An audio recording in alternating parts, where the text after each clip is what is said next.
the Canberra Brave in the AIS Arena. Stephen Campbell, welcome to Morning Hockey Shot. Thanks for having me. I won't keep you too long this morning. I know some of the guests I've had on so far, I've kept them a little bit longer than I initially said. I know you're a busy person. I was thinking about when you were, before you came on, about AIS Arena. I think you've played 2 series there, 2 home series there, 2 weekends now. Can you take us back to the first Saturday before you're playing that AIS Arena? What was the feeling? Was it nerves? Was it excitement? Was it how did you feel before that first puck drop at AIS Arena? Tired. It had been a big couple of weeks installing the rink. We had a wonderful band of volunteers and some paid crew that were working 16, 18-hour days to try and get the rink in place. We obviously did a lot of media as well. It was a flurry of activity literally for 2 weeks. So yes, we were excited. I was a little bit nervous because it's a huge undertaking and there are many elements that could have gone wrong. And there are also a number of elements that we simply didn't know. You don't know the unknowns. So we were conscious of that. But it all went swimmingly well. In fact, the only hiccup we really had was the delay in entry, and that's because we had so many people. We had a sellout crowd. The AIS Arena is really designed for basketball and netball. So there are, for those games, there are 2 entry points. There's one to the top concourse, and then there's a set of stairs at ground level. But because of obviously the size of the rink, we don't have any seating at ground level except for VIP. So the vast majority of the 3,000 spectators had to go through one set of doors. So there were some teething problems with that. And we just had everybody rock up at the same time. So we've been encouraging people to get there early so that we can systematically get people through. But as the games have progressed, we've fine-tuned that entry and ushering to seats to the point where we hopefully we've got it down pat. When did the idea of AIS Arena, I suppose, come to mind? I know obviously Kerry Goulet's been involved with it as well and has got a background in building rinks here. When did that idea of, and we obviously know Phillips goes to the heart of Brave fans, and there's a lot of culture there and a lot of history there at that rink. And obviously the Brave over recent years have been very successful, good all cups, and increasing the fan base and the sponsorship and all that sort of stuff. When did the idea come to move into AIS Arena? When I took the team on in 2022. At that point, the arena had been closed for it'd been closed for a while. It had reopened as a vaccination centre during the COVID period, and then post that it was undergoing some major remodelling to bring it up to standard for fire access and egress. So it was really at that point I had a vision and I've always had a vision to grow ice hockey nationally. This isn't just about Canberra Brave. The one thing that all hockey teams struggle with is a lack of facilities, and lack of facilities that can really accommodate large spectator numbers. There are a couple, but not many. And certainly Phillip wasn't cutting it for us. Phillip's a very tired venue. The amenities are quite poor. It was extraordinarily expensive. Phillip is the most expensive rink in the country to play games out of, and not just by a little bit. We were paying in the end 8 times more per hour than any other team. So there was a cost consideration, but also this growth opportunity and vision.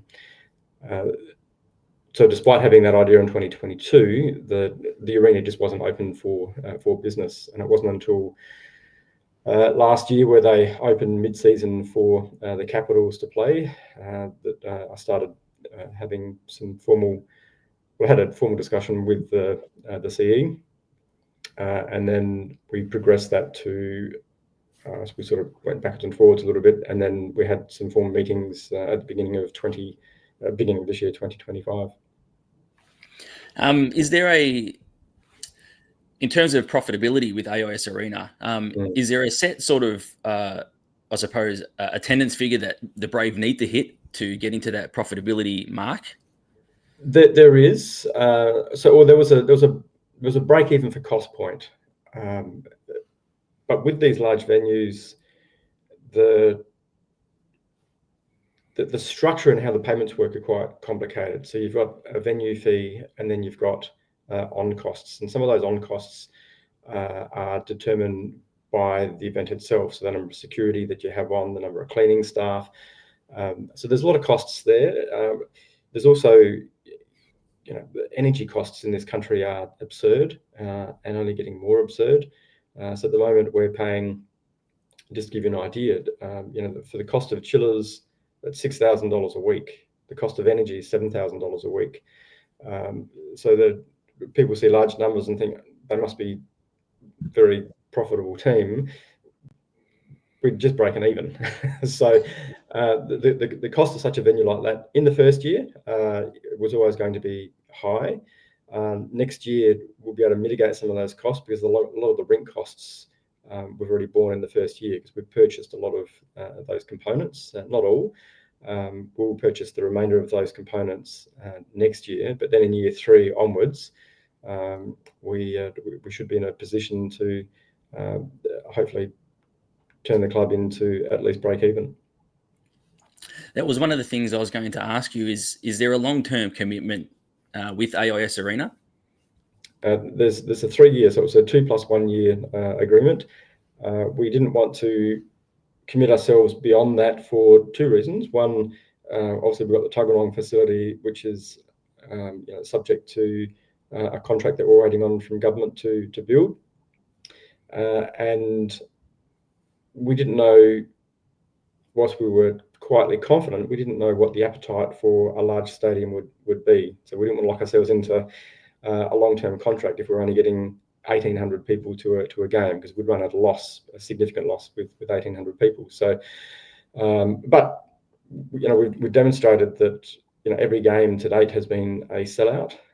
Today again, we're playing against the Rhinos, and we've got 2,900 people coming to a game. Our biggest challenge is how we satisfy all those people who are wanting tickets, because we just don't have enough. In fact, a discussion I had with the AIS last week, we're looking at for next year how we can tweak it so we can fit in a few more seats, because ideally an extra 400 to 500 would be useful, and I think we'd sell them as well.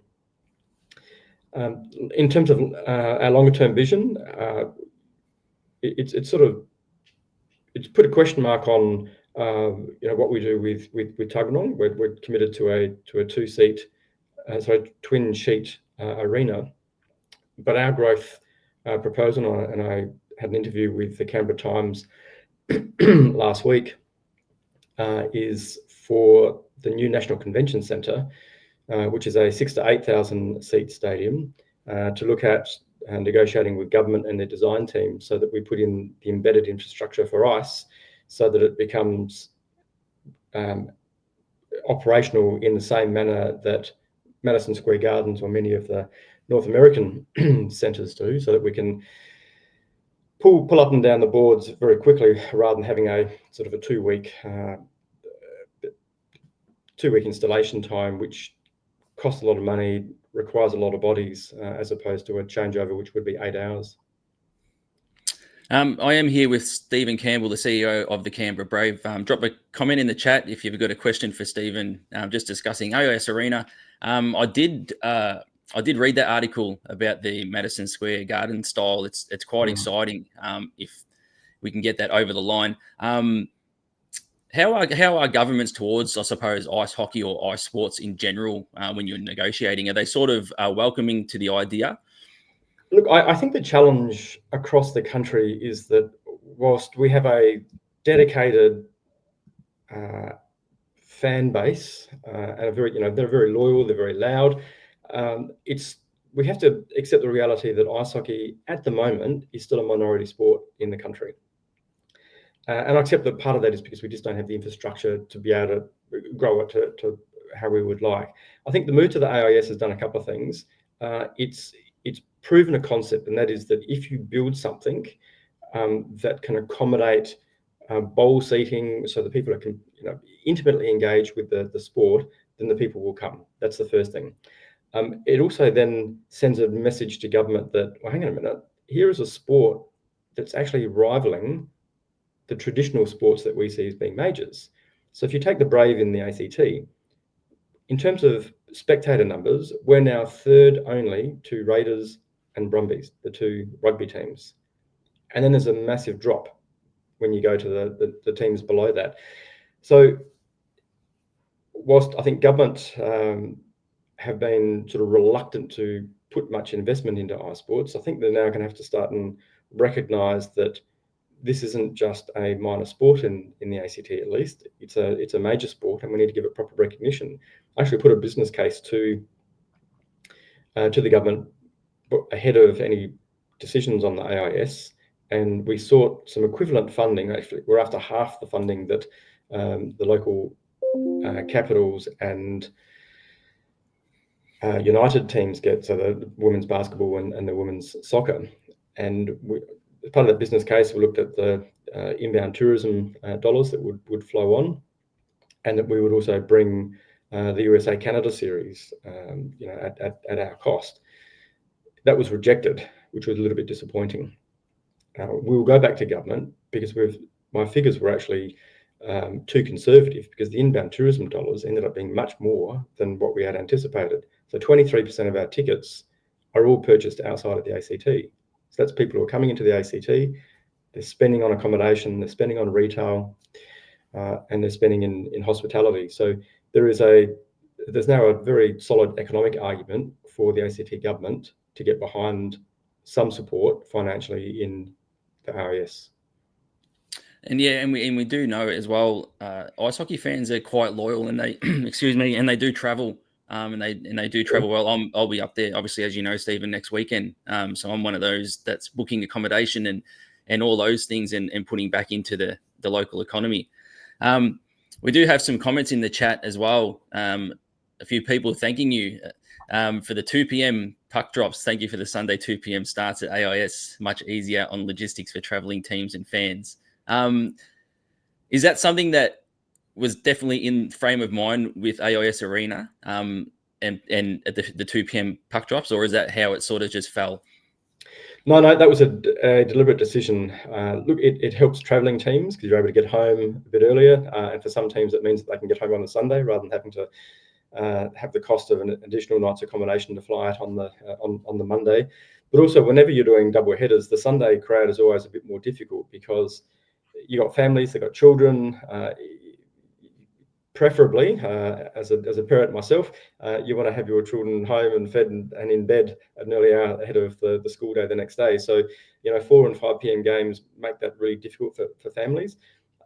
What we've now found with the 2 p.m. slot, we've got some really good data on this. The number of children and families that are attending on the Sunday is much higher than the Saturday. So it's become that sort of family day experience, which is great. And we're starting to change the in-game entertainment that we have put in place to accommodate that change in demographic for those days. Wonderful. Claire Collins as well, who I know is involved with the Central Coast Rhinos. Can't wait to see it today. And also so good for hockey in Australia. It's growing for sure. I do agree, Claire. I think it's great for hockey. In terms of the families and the AIS, AIS Arena, I'm guessing it's obviously been able to increase your fan activation as well, inside and outside of the arena.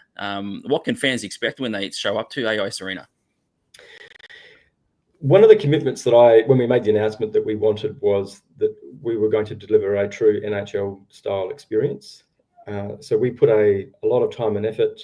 We've got some great branding and marketing partners, Super Curious. A big shout out to Jamie and Peyton and Warren and the team. We invested in a full light synchronized program. So when you come in, it's an entertainment package. It's not just about watching two teams go head to head. It's about completely immersing yourself in the atmosphere and engagement. So we have these mic drops. We have The first game, we had a competition, one half of the venue versus the other half singing Sweet Caroline.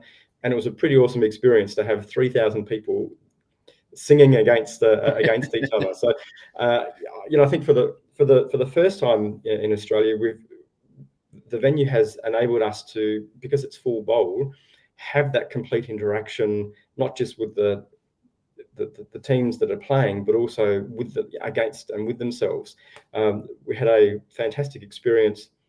I think it's the last Sunday game. There were lots of kids just sitting behind the VIP area, about 30 kids. I think there was a birthday party, and they're all around sort of 10 to 12-year-olds and mostly boys. And they tried for almost a period to get a Mexican wave happening, and nobody could actually work out what it was that they were trying to do. But then it suddenly caught, people had cottoned on that what they were wanting to do was get the crowd to engage with a Mexican wave, and they did it. And these boys were so excited that the crowd had engaged with them. And I thought, that's where we want hockey to be, where young kids can go there. They can watch their idols play hockey, and then walk away with an experience that they'll be telling their friends at school for the next 12 months. I got a comment here from Ronnie Flanagan as well. Not a bad seat in the house. It was one of my concerns, Stephen, when the arena was announced, was seating, because obviously it's built more for basketball. Are you pleased with the seating and how much of the ice people can view? Absolutely. One of the benefits of the AIS, and you'll see this when you go down there, that the seating is actually quite elevated. So I think it's around 4 meters, at least 3 meters, the first tier of seating above ground level. So no matter where you are, and it's quite steeply raked, so no matter where you are, you have this literal 45-degree viewing angle into the rink. So there are no heads. If you've got a 7-foot person sitting in front of you, you are still going to have uninterrupted view of the ice. So from those sort of design aspects, there is no bad seat in the house. It's very good. One of the things that was recently announced as well, and I'm guessing is very exciting, is the Brave will actually be a part of the Ice Hockey Classic. And we mentioned Kerry Goulet as well. Was that something that was always in the works, or is it something that's recently popped up? And how excited is the club to be involved in something like that? Very excited. So I've known Kerry for many years, and I was keen to have the relaunch of the USA Canada series in the ACT. The original proposal was that there would be 2, possibly 3 games. And what I said to Kerry is, look, let's do something for the players. It's an opportunity for players to play against some of the best players in North America. And he said, "Yeah, why not?" So the plan was that we would do a intro game, which is on the 26th, which is Brave versus USA. We will complement our team with some of the Canadian players who will be rested that weekend, but it'll be a majority Brave roster, which will give an opportunity for them to play in front of another packed house at a very high level. Yeah, and the players are super excited. Yeah, I could only imagine. I was actually thinking about the Brave this morning and the actual team itself. And I feel like, and it's probably something that maybe a lot of people don't think about, but I sort of think it plays a massive role. And I think you're starting to see that now with the team. It might have taken them a little bit of time to adjust to the ice surface in the rink at AIS, moving from Phillip. Are you seeing that as well in the change of play? Certainly the change of play. Look, the Phillip rink, it's not a good rink for playing ice hockey. For those who have been down to the Phillip rink, it comprises cage wire, and that obviously is not designed for the puck. So the puck doesn't travel as quickly or smoothly around the rink as it does on those with fast boards and glass. When you have flexibility, and you've got the glass, which is set in steel posts which are designed to flex, so you can check more heavily and not cause serious injury to the player, because we don't want that in the sport. We want to see good hits, but we don't want to see people carted off in an ambulance. So players were quite respectful, and sort of, I think they curtailed some of the play in the corners where there were solid structural elements at Phillip. What we've seen with the AIS Arena and how the rink is designed, it is a proper rink with proper boards and glass, and with that flexibility. We've seen that the amount of checking and boarding is a lot higher. The movement of the puck is also much greater as well. In fact, it rips around those boards. The radiuses of the boards are really good, so it looks like it's accelerating around. Obviously, that's not how physics work, but it's certainly changed the speed of the game, and I think it's changed the way in both the home team and the away teams how they play their offensive game. I'm here with the CEO of the Canberra Brave, Stephen Campbell. Drop a comment in the chat if you've got a question about the AIS Arena or the Canberra Brave before I let you go. One last one from me, Stephen, then I'll let you get off for the rest of your day. We've seen around the country, Adelaide, obviously their facility, they need an upgrade as well. A lot of facilities around the country, and we've spoken about before about the 2 ice sheets and the convention centre. We've obviously got AIS Arena up and running. How confident are you about Canberra getting these fresh facilities in the future? Is it a pipe dream? Is it something that you actually really feel like can be achieved for ice hockey here? Absolutely can be achieved. They're my projects. So, I think one of the things that people don't understand is the time that it takes to get these projects off the ground is much longer than building an apartment complex or a bulky goods store. Mostly because in order for sporting infrastructure to be viable, there needs to be a component from government. There are no privately owned sporting centres, with the exception of 1 or 2 swimming pools around the country and ice rinks. So the planning and development, the private-public partnerships have complexities that most sporting projects don't have, so they take time. The issue with Tuggeranong,